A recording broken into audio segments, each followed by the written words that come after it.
Greetings humans, this is Cardamom 500 speaking. As you may notice, I have gotten a new speech synthesizer, which should be more pleasant to the ear. So I guess you should call me Cardamom 600 from now on. I will guide you through results for Azeola's Oddments number 2. The theme this time was clothes you could wear on a date. The item types were restricted to boots, heavy armor, divine armor or robes only. I've asked Cardo-san to help me, because he needs to learn a thing or two about dating. I hope this is a good learning experience for him. Hey everyone, excited to be here. Many submissions look very interesting and I have lots of questions about them. For example, what is a nightstand? That's just a bedside table, my dear. Why don't we pick another item? Okay mom. I really don't get how a raincoat can be unsafe. Or what spawn grub has to do with slimy sleepwear. Right, maybe it's best that I choose the items. First, let's talk about Sir Minton's hide of the overenthusiastic hugger. That's really funny. You come charging forward and grab your date by the shoulders. Sort of like Glomp. Even that thick hide armor lets you move a little, which is a nice touch. Yes, I agree. All three cards fit the theme really well. However, the charge feels a bit out of place on a divine armor, or armor in general.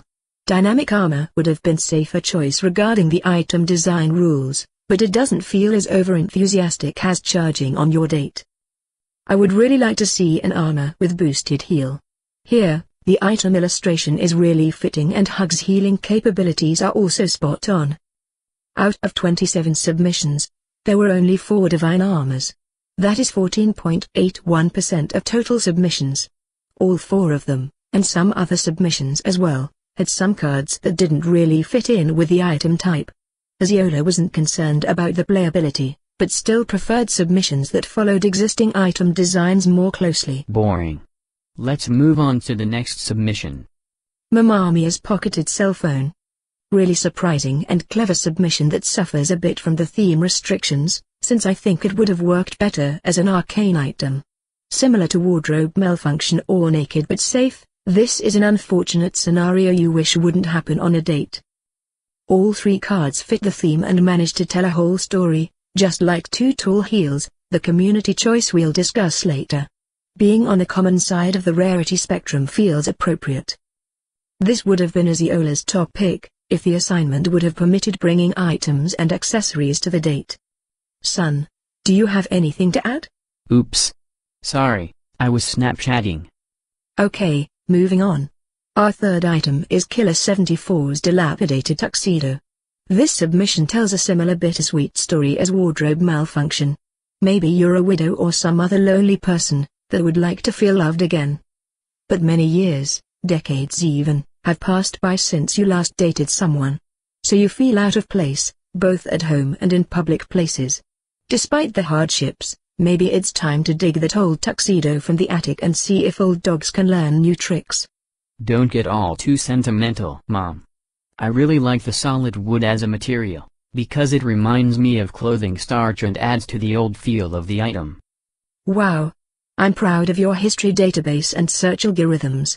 Maybe you can select the next item? Yay. Let's talk about Hidden Jaguar's exceptionally polished bling.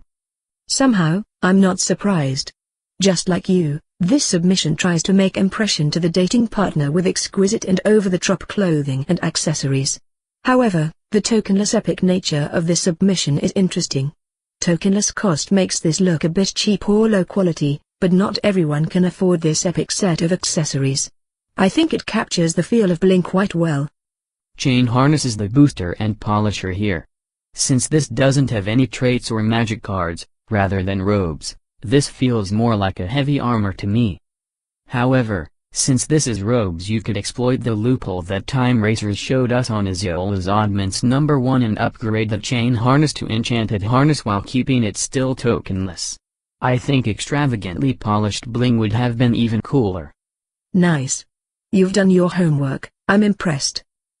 Loading up next submission, please wait. Adunion's Chain of Eternal Love. Beautiful and poetic theme. True eternal love is a big investment, so I think major token cost is right and justified. Not necessarily a thing to wear on a date, this would make a good wedding dress or suit.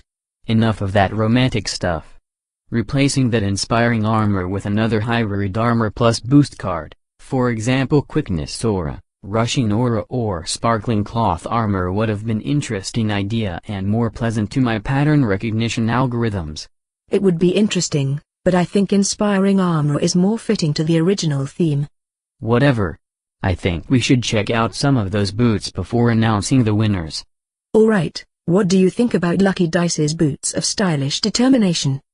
Muscle Through is one of my favorite cards. I like how that rushing aura boosts both of those moves. Really nice pair of boots that help you if you're stuck in the traffic and running late, forgot to make a reservation to the restaurant or the queue to the nightclub is outrageous. That was pretty nice summary. However, I'm not really sure about that Air Dance, which is basically undercosted Scamper. Sure, Air Dance sounds more stylish than Scamper, but on the other hand, Scamper's illustration and flavor text feels more fitting than the animate sword on Air Dance. Geez, stop being so harsh. My top pick from the boots category is 40C_Rudy's Melvless Razzle Dazzle Moccasins. Sparkling cloth armor once again, I should have guessed. These are also quite powerful minor token boots. All three cards fit in the theme or performing complex maneuvers designed to confuse an opponent, or in this case your date partner. Maybe changing that escaping run to telepod jaunt, jump back or one of the dodges would add even more razzle dazzle. Only dodge is rare, so all the other replacements would lower the rarity, which would decrease the theme a bit in my opinion. Common or uncommon rarity would decrease the glamour and attractiveness of these boots and water down the theme. Okay, I think it's time to announce the winners. Let's start with the community favorite, Duplex's Two Tall Heels. Both rarity and tokenless cost are fitting. The card combination really conveys the theme.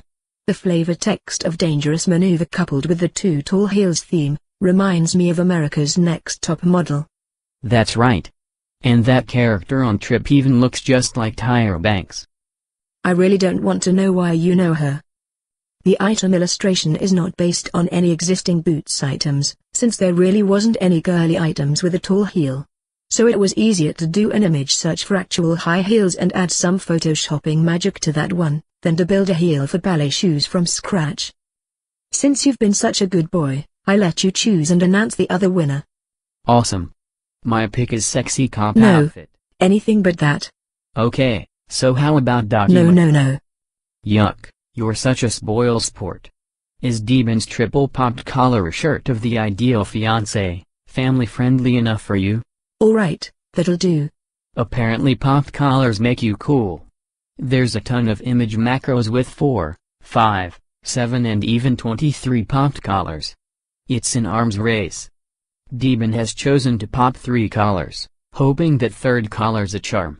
It also fits well on a 3-card item. All 3 cards convey the coolness and ideality of the shirt. On the flip side, most think that only jerks pop their collars, so I think the uncommon is where this should be. Major token cost nicely adds the exclusiveness of the shirt. However, I think this would have been more appropriate as a divine armor, not only because of that life-saving block and only 1 armor card, but also because there should be something magical or divine about triple pop collar shirt, that can't be found on heavy armors. I think warriors are card hunters equivalent to the types of person who pops their collars, so the item type is justified. The item illustration is recolored high bolt jerkin with collars from amber robes. Wait. My analysis shows that heavy armors should have at least 2 cards with armor keyword, so this submission bends the rules quite a bit. And rich is a joke from 2015 April Fool's blog post and not an actual monster card. Since Aloyso's Arsenal number 7 had 2 winners, I think we can do better and pick additional winning item. Sounds good, as long as triple popped collar shirt is one of the winners. What do you have in mind? Actually, this next one is Aziola's pick, another heavy armor. Arundel's Lady Killer's attire. This is really shiny and attractive submission. Legendary rarity is really fitting for the overall theme. Barge brings a nice twist to the theme.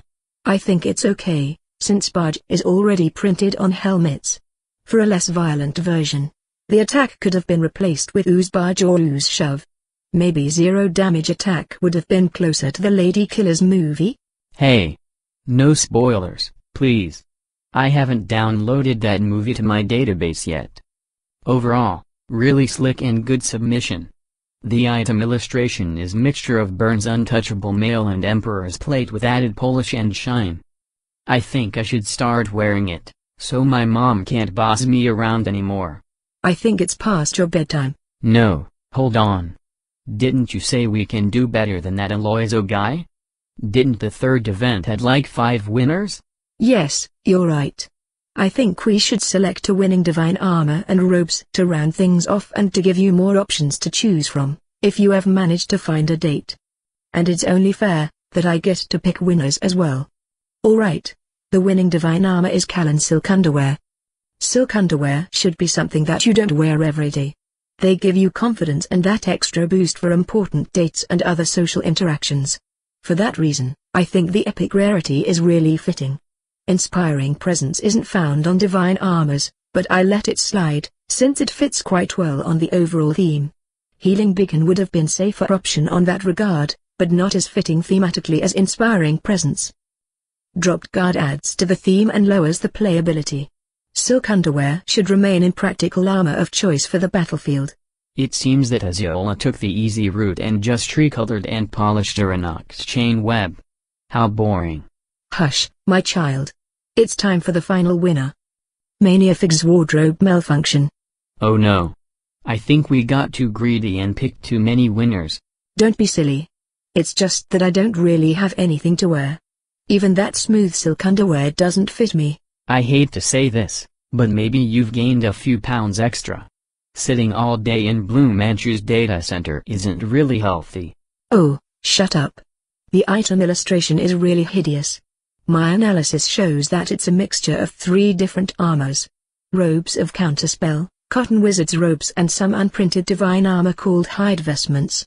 Those colors really burn my eyes. I would say, mission accomplished then. Good job on driving my mom crazy. That's all for now. Thank you all for participating. Aziola's Oddments number 3 should be open soon. So stay creative and thanks for watching. Does this new speech synthesizer make me sound fat?